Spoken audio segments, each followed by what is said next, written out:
Konrad's news segment of the week. So weird to say.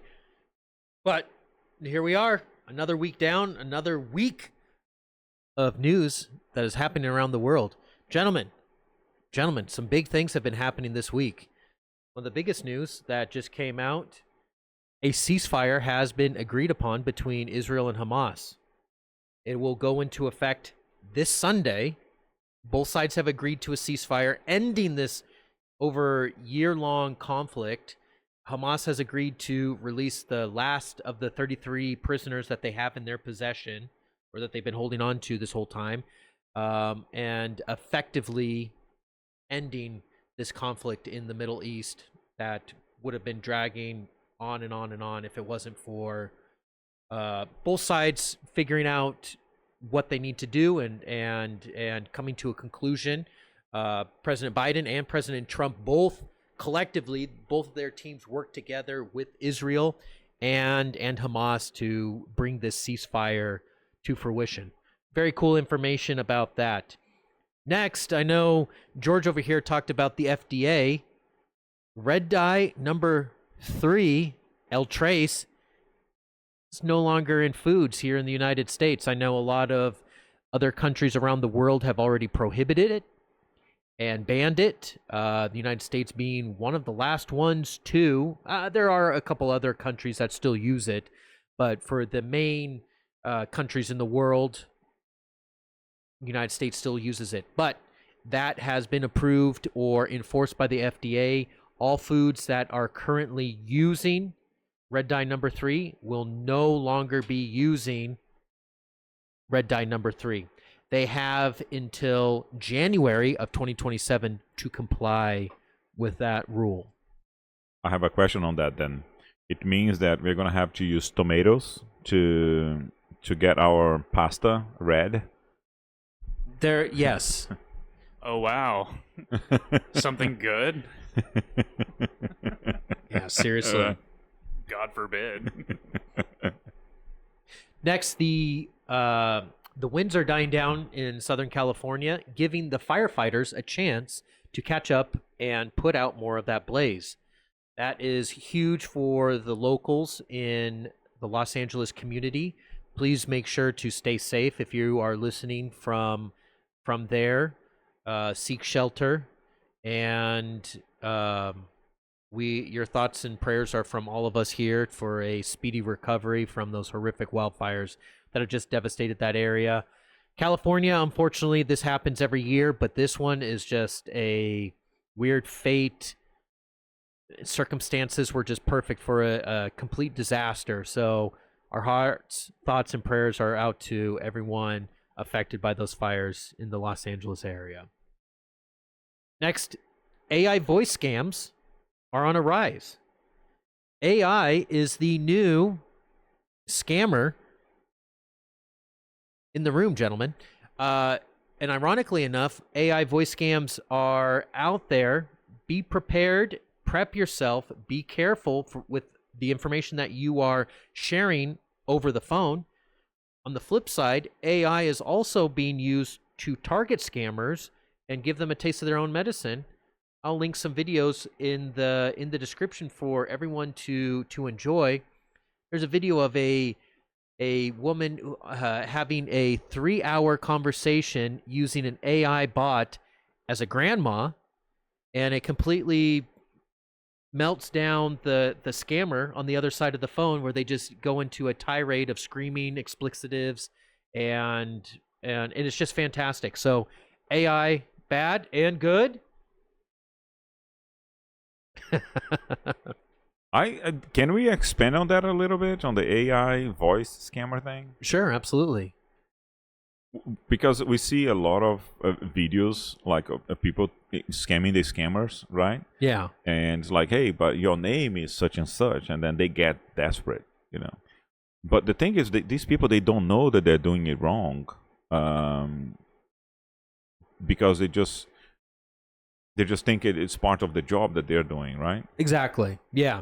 A lot of them are just hired by some company that's like, hey, stick to the script, get the information, get their social security number, get their address, get their credit card numbers so that we can charge gift cards. So it's untraceable or whatever they do to most scams now. Yeah, they don't get any compassion from me. And that makes two of us. Could Yes. care less if they're an employee following a script, Yeah. I think I get what you're saying. It's a morality issue. Maybe they just don't even see it as that. I don't know if they have it. If your job was telling you to do a bunch of stuff that you didn't agree with, and maybe they don't have that problem. I just maybe don't work that job.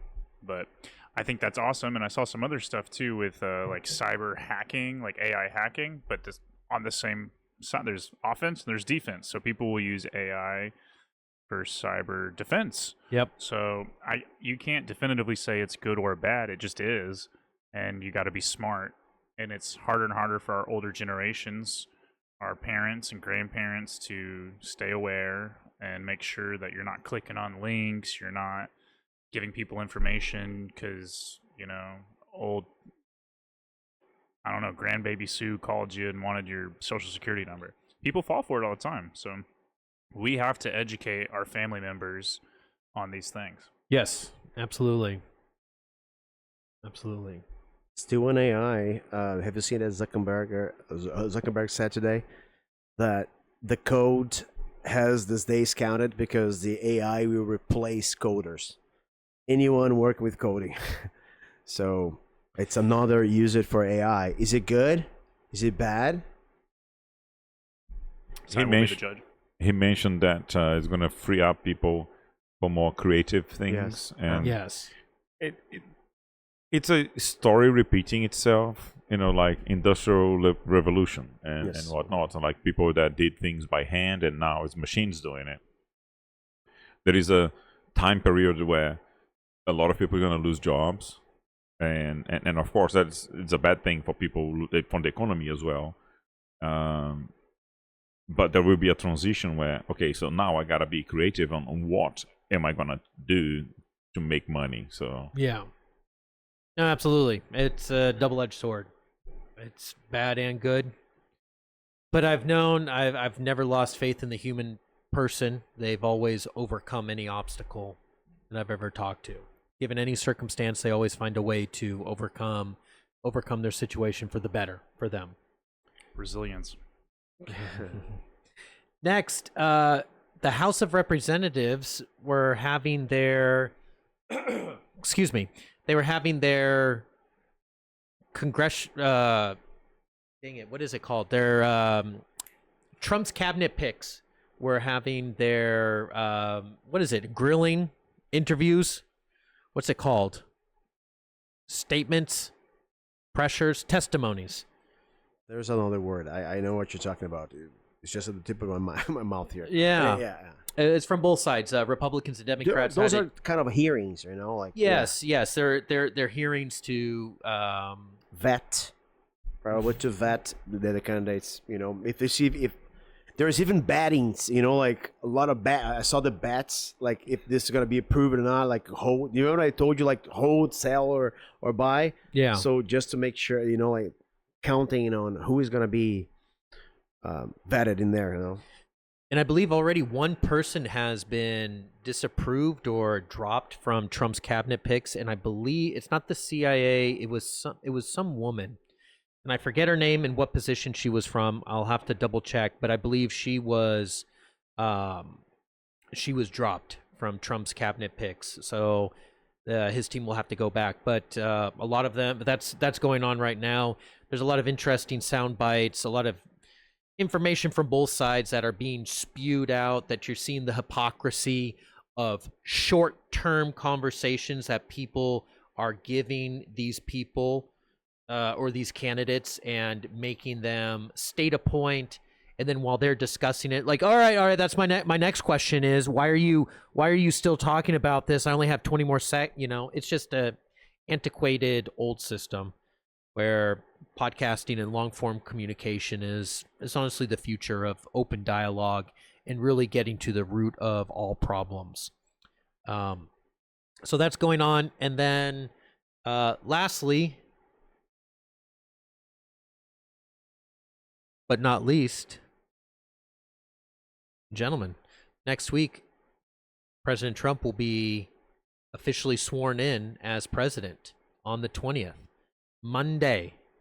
So we will have a new president of the United States.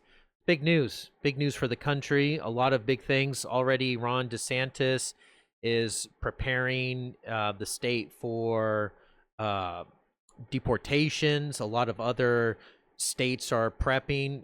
RFK is huge on X, if you follow him, stating that fast food restaurant chain owners or restaurant representatives are going to meet with him and President Trump on the White House on day 2 to discuss all of the changes that he is going to be discussing and implementing for the food here in the United States. So some big changes are coming up. A lot of interesting news will be coming up in the next coming week. So stay tuned for Konrad's news of the week.